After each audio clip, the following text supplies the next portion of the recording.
Ya, pemirsa, kota Makkah, Arab Saudi semakin padat 2 pekan menjelang puncak haji. Hingga 1 Juni 2024, kota suci ini telah kedatangan 138.000 atau sekitar 65% dari seluruh jemaah haji Indonesia di tahun 2024.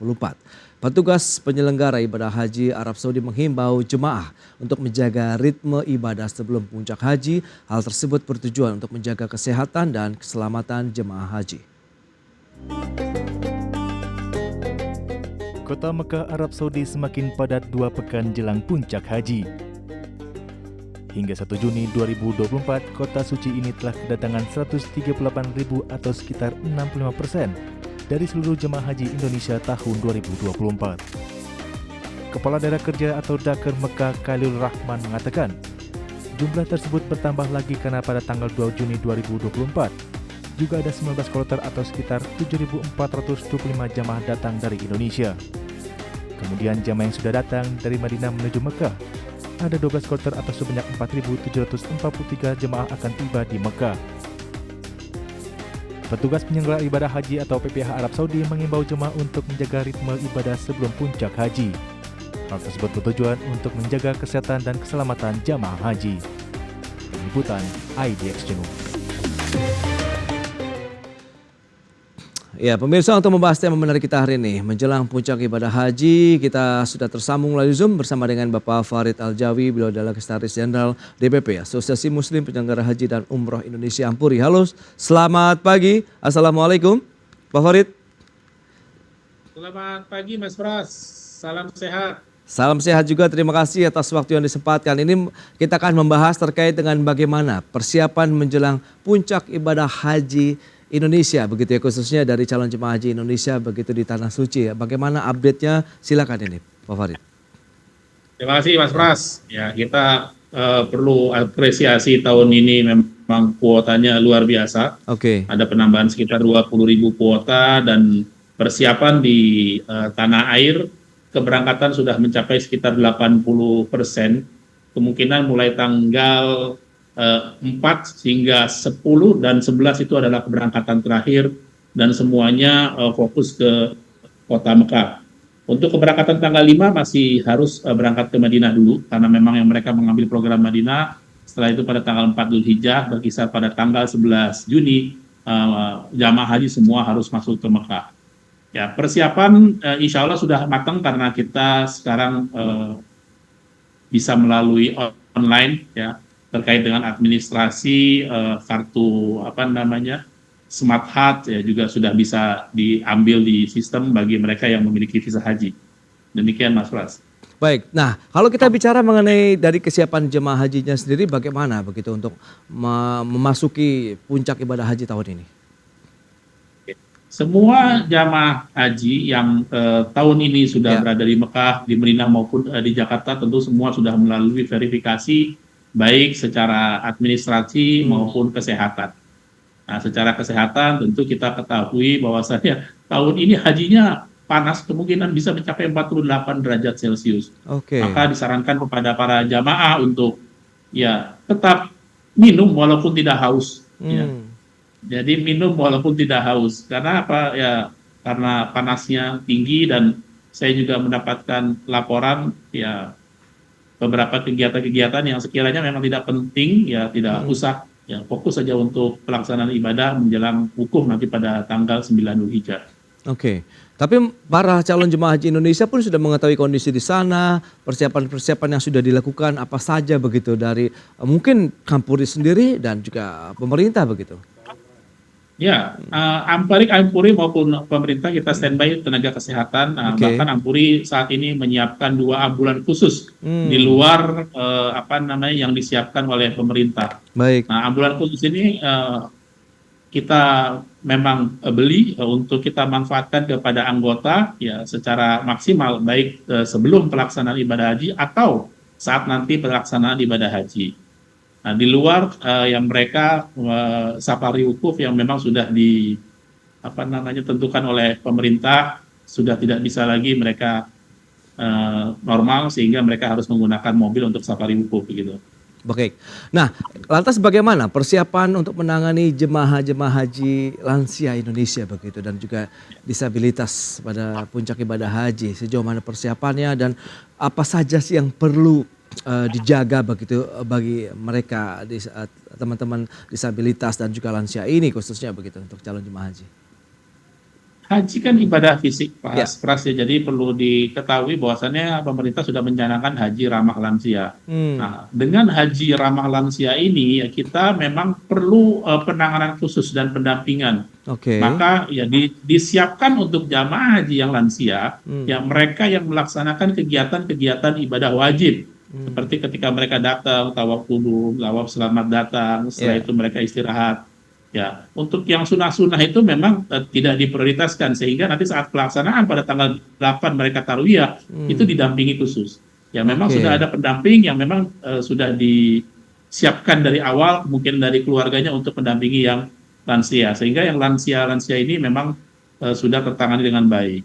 Untuk disabilitas ya terutama kami di haji khusus serahkan saat ini kami bekerjasama dengan Komisi Disabilitas Nasional karena biar bagaimanapun ya kita harus memiliki penghormatan, perlindungan dan pemenuhan hak-hak terhadap warga negara yang melaksanakan ibadah haji walaupun itu dia disabilitas. Maka kita memberangkatkan tim ya dari Komisi Disabilitas Nasional Republik Indonesia Oke. bekerjasama dengan Ampuri untuk memantau langsung dan memastikan bahwasannya penanganan disabilitas saat melaksanakan ibadah haji itu bisa sama dengan jamaah normal begitu. Baik, ini dia menarik begitu ibadah haji ramah lansia begitu ya yang diusung oleh Betul, pemerintah. betul. Baik, nah Pak Farid, bagi jemaah lansia yang tidak mampu melaksanakan wukuf di Arafah, kemudian pemerintah kan akan melayani dengan safari wukuf begitu. Ada kuota ini sekitar 300 kuota yang disiapkan.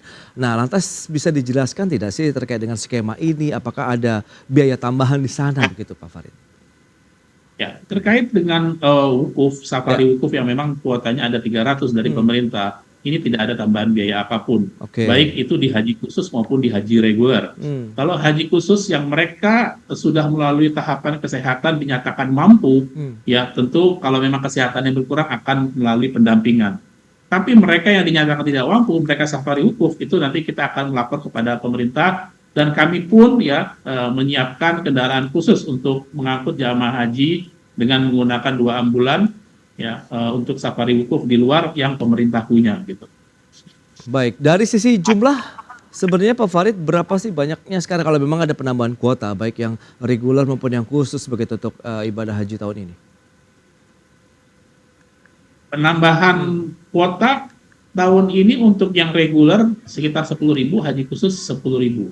hmm, Tentu kita mengacu kepada petunjuk teknis yang diberikan oleh Kementerian Agama ya oke, terkait kuota petugas. Ya ini petugas kesehatan dalam hal ini yang memang mendampingi 24 jam dan sudah kita set oke, sehingga jamaah-jamaah ini benar-benar tertangani. Dan kita hmm, juga sudah menyiapkan obat-obatan yang dibawa oleh para penyelenggara ya dan juga kita menyarankan kepada masyarakat, kepada jamaah yang mempunyai penyakit khusus yang memang obatnya harus memang dibawa dari obat Indonesia itu boleh dibawa. Tentunya nanti hmm. dengan petunjuk dokter. Karena apa? Ya berdasarkan pengalaman obat-obat yang ada di Arab Saudi kadarnya jauh lebih tinggi ya ketimbang obat-obat yang ada di Indonesia. Oke, Maka dokter yang menjadi petugas iya ini iya, benar-benar mengkontrol satu-satunya jamaah sehingga saat pelaksanaan hmm. besok bisa maksimal begitu, tidak terkendala lagi dengan penyakit atau gangguan-gangguan yang mengakibatkan tidak bisa maksimalnya pelaksanaan ibadah haji mereka. Baik, dan Pak Farid ini memang ada beberapa kejadian tidak mengenakan begitu ya 5 hari terakhir ini.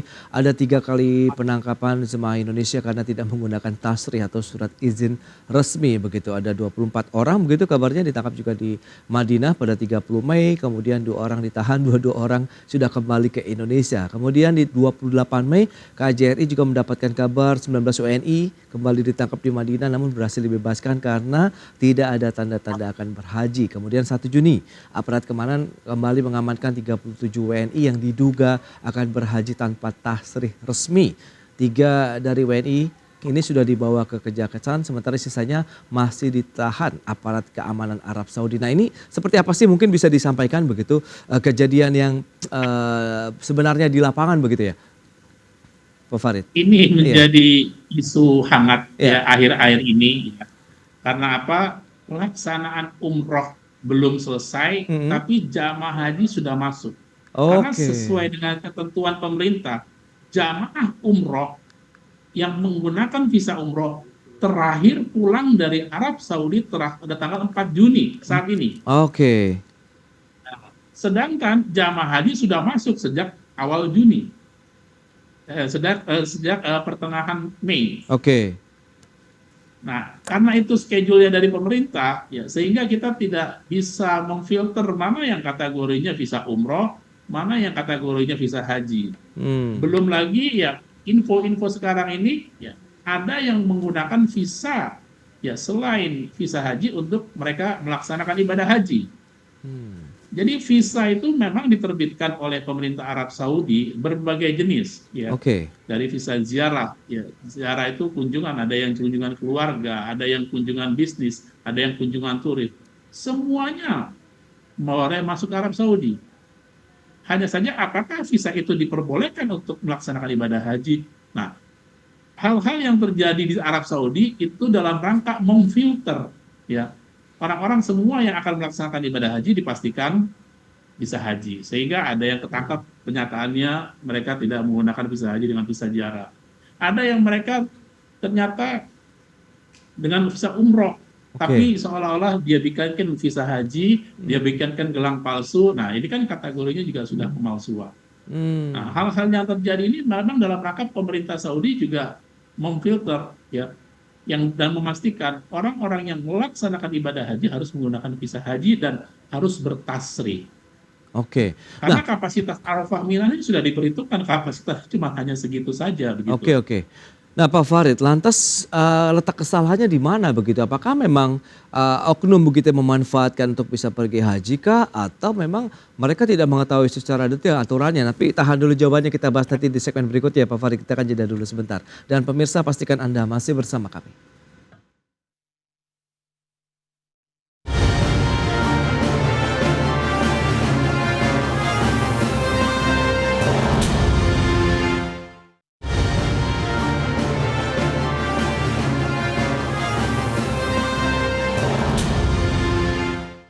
Ya, terima kasih Anda masih bergabung bersama kami, dan pemirsa berikut ini kami sampaikan data terkait dengan kuota jemaah haji Indonesia di tahun 2024. Ya, data selengkapnya bisa Anda saksikan di layar televisi Anda. Kita lihat untuk total jemaah ada 241.000 jemaah, reguler 213.320 jemaah, kemudian khususnya 27.680 jemaah. Sementara berikutnya kita lihat kuota haji Indonesia dari tahun ke tahun. Memang tercatat di tahun 2024 ini yang paling tinggi ya dibandingkan dengan tahun-tahun sebelumnya. Baik, kita lanjutkan kembali perbincangan bersama dengan Bapak Farid Aljawi, Sekjen Ampuri. Ya Pak Farid, kita akan lanjutkan kembali. Nah ini bicara mengenai kejadian-kejadian yang menimpa calon jemaah haji Indonesia ini, letak kesalahannya kalau mungkin bisa dijabarkan, apakah memang karena WNI kita yang tidak mengetahui adanya perubahan aturan di pemerintah Arab Saudi kah? Atau memang ada oknum juga yang memanfaatkan sehingga membuat warga negara kita begitu pada saat melakukan ibadah haji ataupun kegiatan lainnya tidak sesuai dengan aturan di sana begitu? Silakan. Baik Mas Pras, yang pertama kita perlu ketahui Ya, visi Saudi 2030 dengan menghadirkan 30 juta orang masuk ke Arab Saudi. oke. Ya, nah, tentu kita juga sudah tahu sekarang event-event apapun dibuat di Arab Saudi.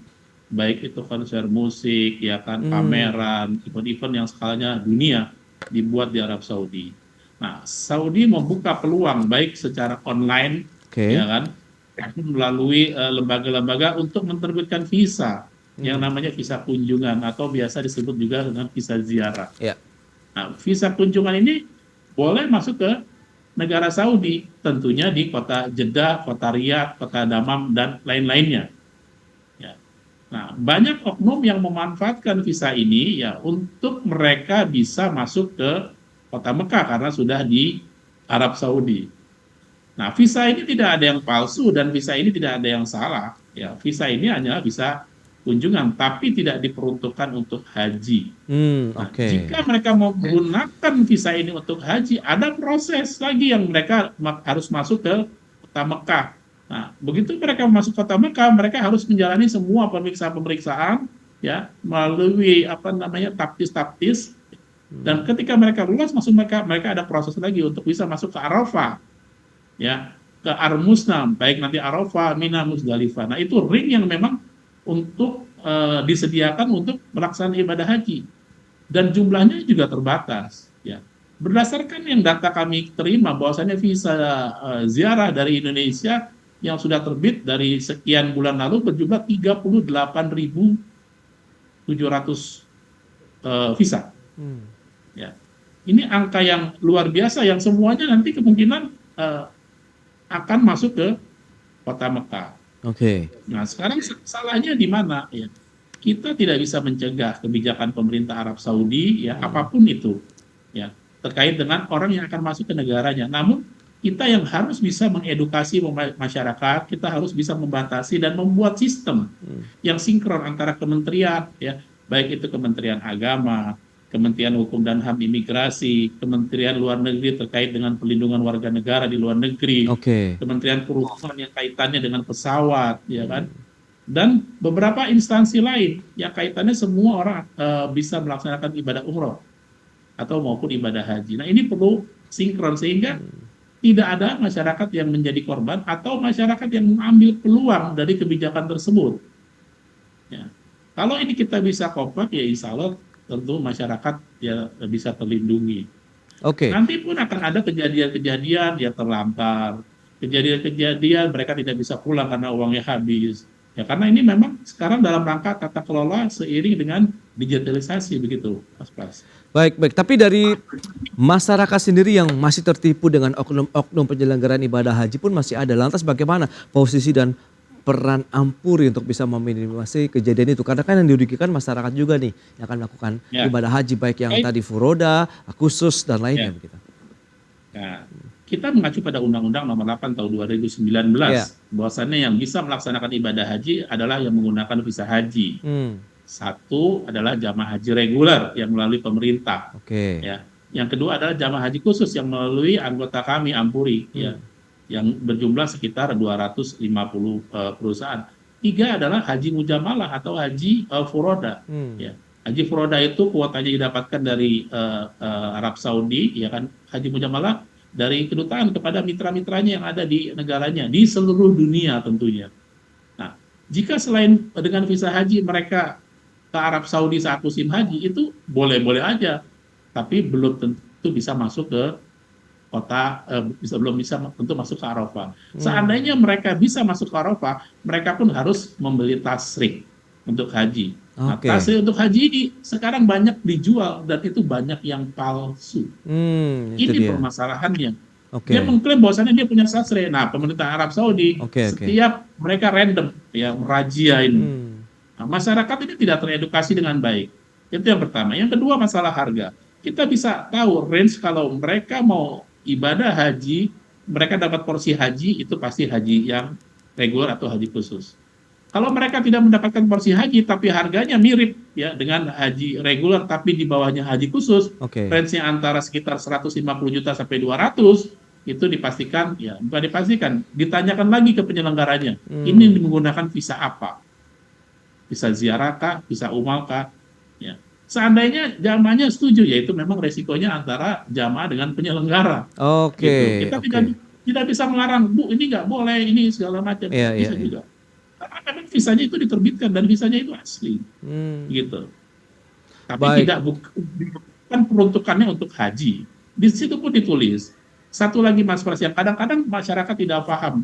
Ya karena dijanjikan oleh oknum-oknum travel yang memang tidak bertanggung jawab. Oke. Ya sehingga mereka mengikuti, yang penting dijamin bisa haji karena diklaim mereka punya link segala macam bisa. Dan memang itu ada dan itu juga terjadi. Cuman kalau secara ketentuan tidak bisa, ya dan itu untung-untungan. Oke. Nah, Iya, iya, iya. ketika mereka buat visa, Mas Pras, buat visa di kedutaan kan mereka sidik jari, bukan di kedutaan, di apa namanya, di tempat untuk buat visa itu mereka tanda tangan. Di situ ada ketentuannya. Karena itu ada bahasa Arab, ada bahasa Inggris, ya bahwasannya ketika mereka dapat visa, mereka tidak boleh gunakan untuk haji.